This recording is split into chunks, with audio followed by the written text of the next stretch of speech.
When you read, do you prefer to read by book or e-reader?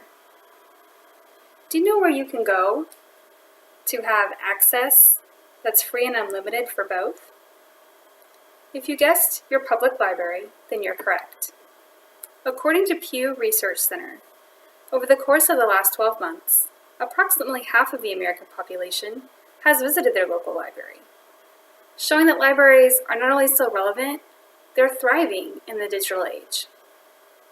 Under the current administration, budget proposals have been submitted the last 2 years that would drastically cut and reduce funding for libraries. Now, neither proposal passed, but I'm left to wonder, are our libraries safe? Hi, my name is Carmen, and I love the library. My family and I visit often to check out books and participate in the wide variety of programs that libraries offer. These programs are fun, educational, and most importantly, they're free, which is why I believe that libraries are a necessary public service that must be offered in American society. Today I want to talk to you about what libraries offer, who they benefit, and why they're needed. For example, did you know that libraries offer public access?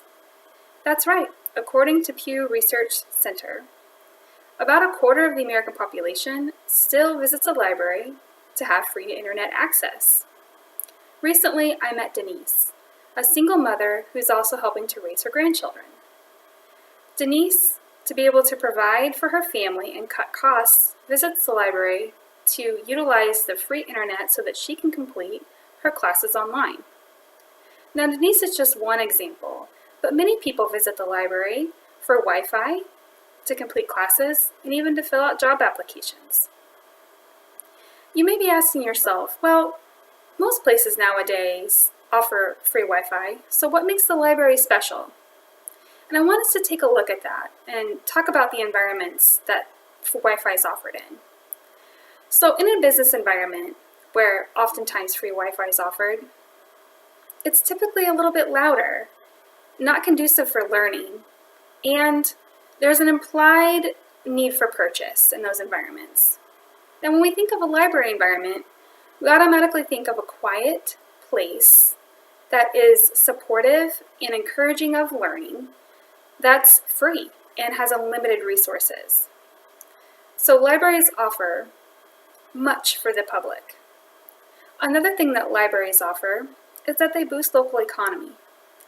A study done in 2005 by the School of Libraries and Information Science at the University of South Carolina showed that taxpayers who put in $1 towards their libraries got a return of $4.68 per that dollar. So that's 350% of their investment that saw that return to boost and put into their local economy. So libraries highly benefit the communities that they're in. Additionally, libraries support and even build healthy communities. When I was a young mother looking for social outlets for my child and I was also a stay-at-home mom, and there wasn't a lot of funds. There was very limited funds going around. So libraries, many of them, offer story times. And my daughter and I were able to attend, have a social outlet, in an environment where I felt she was being educated and enriched. Libraries don't just offer programs and enrichment for children. They offer programs for teenagers and hangout spaces, as well as programs for adults and seniors, from book clubs to taxpayer help that's free, as well as help with technology. Libraries also build community by offering services to the homeless and underserved population.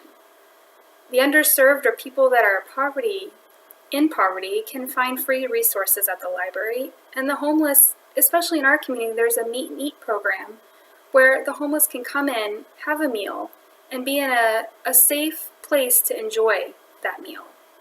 So libraries are a vital social institution that's necessary in our society.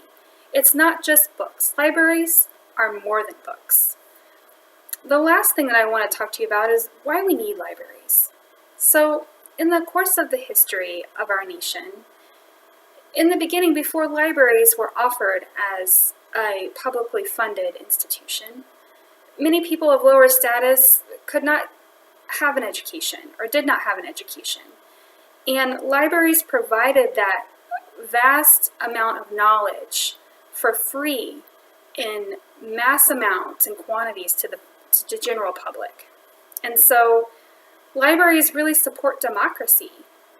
They give everyone a fair shot at education, at learning, and equal opportunity to have upward mobility in our society and improve their status.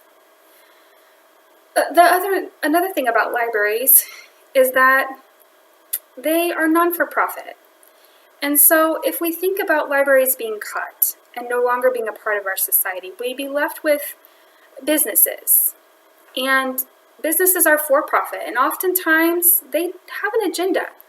So a library really simply is for the people, for the betterment of society, being a non-for-profit and open institution that offers resources for all ages and stages and promotes equality. In conclusion, I want to say that libraries offer access. They boost economy. They provide safe and healthy communities. And libraries are democratic, and they're equal and free. So we should do our best to protect them and ensure as voters that we properly fund them. In the beginning of this video, I talked about how I asked myself if our libraries are safe. Now I want to ask you, are our libraries safe? Thank you.